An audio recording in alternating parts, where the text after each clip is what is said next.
Welcome to Banfield. He went from being hunted to being jailed in a little more than a day. Frank James, who opened fire, they say, on a subway full of people in Brooklyn, is now in federal custody. Police say James donned a gas mask and threw smoke bombs before opening fire and injuring almost 30 people on a subway train in Brooklyn yesterday. Police finally caught up with James earlier today after he himself called in a tip that led them to New York's East Village. A witness shot this video when the arrest happened. I think they just caught the son of a from the subway right now. I just saw him walking behind me, and he was mumbling and saying about the FBI. And literally, I was telling my wife, I think that's him, walk faster. And she was like, no. I'm like, yeah, it's him. And there they are. They got him. Son of a... Him. Here he is. They just caught the son of a... Our affiliate, WPIX, spoke with another man who spotted James and flagged down the police. We wasn't here in the corner, and we wasn't work here, security cameras, and we see that guy. We was so confused. This guy of now, and I told, you know what, this is the guy. I told the amigo, this is the guy. He have bag and he was walking like this, and I told the people, yo guys, keep far from him. Like maybe he's gonna do something. He have a small bag. Maybe he have something inside gun or whatever. I don't know. I told him, guys, just be careful, keep space, you know. And it was like so amazing. And I see the police here car. I thought the police, yo, this is the guy. People was thinking I'm like crazy. I don't speak like right. Like I told him, this is the guy. Trust me, guys. And we catch him. Thank God. James now faces one count of violating a federal statute that prohibits terrorist and other violent attacks against mass transportation systems. He makes his first appearance in court tomorrow, and he is facing life in prison if he is convicted. And while the manhunt may be over, there are a lot of other important questions that still need to be answered, especially since James left hours and hours of video evidence behind. Videos like this extended rant. You know, I've noticed that my numbers have been going down, you know, on YouTube here recently, you know, maybe over the last couple of days, because, you know, they had been staying pretty steady. You know, I don't get that many views anyway, you know, and I don't care. And I know they got me hemmed up, but it's okay. You know, if I have 2 people watch my videos, I'm cool with that. I'm not tripping off the numbers and none of that. But it's interesting how they went, you know, how far down they've gone over my last couple of videos. And I think it has to do with what I'm talking about. And I really can't blame people for not wanting to hear what I'm talking about. I really cannot be, I'm not mad. I wouldn't want to hear it either. I wouldn't want to hear it either. But then they forget my name. They forget now this is the Prophet Truth channel. This is Prophet Truth channel, but I am the Prophet of Doom. That's my original name, the Prophet of Doom. That's what I've called myself since I've been on YouTube. What do you think that's so what do you want from me? Doomsday is actually about to be here. We're actually about to experience Doomsday. So of course, why would you want to watch and listen to Prophet of Doom? Not mad at you one bit. But I'm going to talk about it because it has to be talked about. We need to know why we're going to die. We need to know why we're going to be destroyed. I'm joined now by Jason G. Weiss. He is a retired FBI supervisory special agent, and currently he's a cybersecurity attorney at the law firm of Faegre, Drinker, Biddle, and Reith. Okay, wow.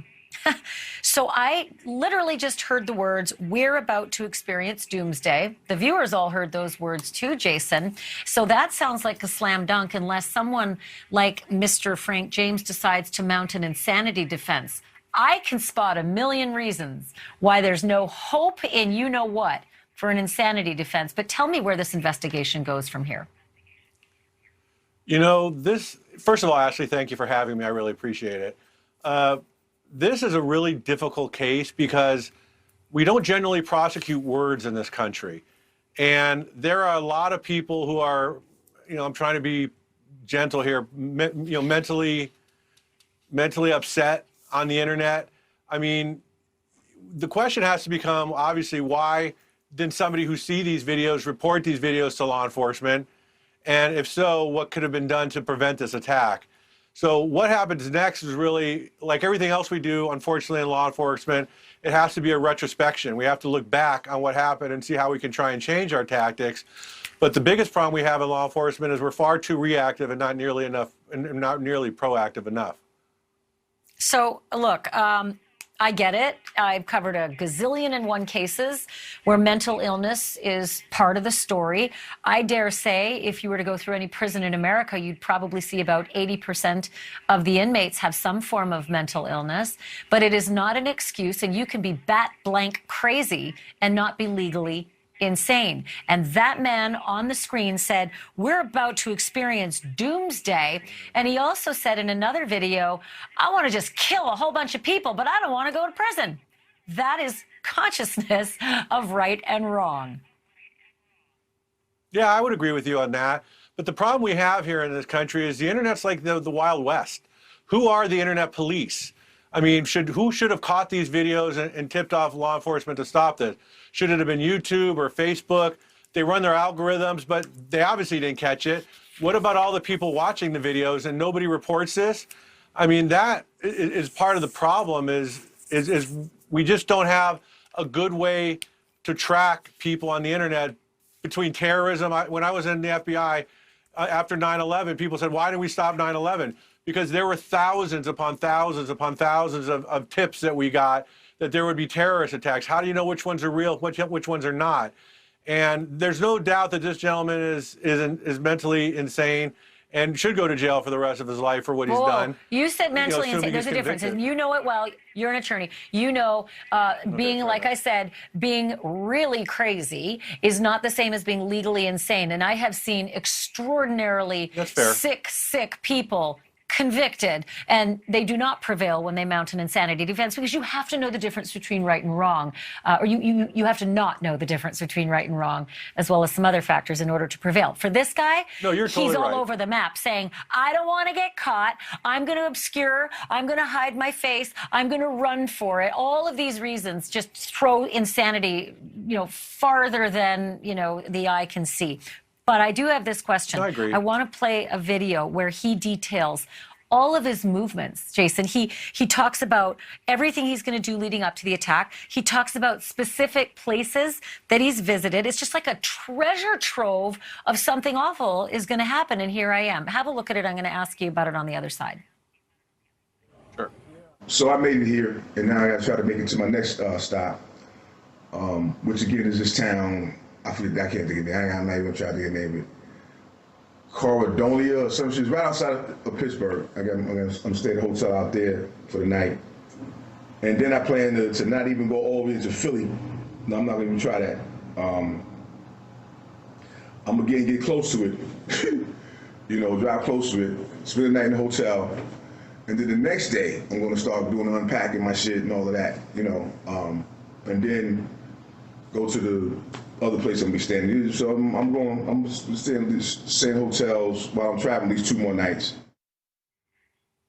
Okay, Jason, I think the viewers who are watching would have the same question I do, and that is, if he's detailing his plan, are the people who watched that and sat back and did nothing in trouble? Do you have a duty to report? That's a great question. A lot of that's going to be jurisdictional, depending on where, because first of all, where are these people located? What are the accessory laws? I mean, that's a great question. They certainly have a moral duty to report. I think as a human being, I think that's something they should have reported. Whether they have a legal duty to report, I don't know if that's a question we can unpack in a short segment, because there's so many different factors that have to be weighed and balanced. But at the end of the day, the problem is, saying stuff like this is not in and of itself a crime. So let's assume that somebody does report. But I'll tell you what, I think you're right about the moral part, but I think legally, you don't have a duty to report. You don't. You should, but you don't, unless you're a public official. So I'd be curious to find who all his Yes. followers are, to find out who was watching, to find out who consumed that garbage and decided it was A-OK, or God forbid, spurred him on. Hello, Michelle Carter is the only thing I can say there. Because if anybody else spurred that business on, I think they do have some trouble. But that's just me in the cheap seats. Jason Weiss, thank you. No, I I think you're appreciate right on that. your wisdom on this. Yeah, give me one last comment on it. No, I appreciate it. Yeah, thank you for having me, Ashleigh. I appreciate it. Yeah, I'm going to have you back because I think this is an ongoing conversation when the feds start looking through the hours and hours of video. And I'll tell you, Jason, we didn't even have the time to download it all before, poof, the YouTube channel was gone. We got as much as we could, but you know that there are agents who right now are poring over all of it. So anybody out there watching right now, if you had a piece of this, you're going to be hearing from somebody in a dark suit sometime soon. Jason, thank you again. Sure. Thank you, Ashleigh. So thank you for watching. Click the red subscribe button below so you can get more of NewsNation's fact-driven, unbiased coverage.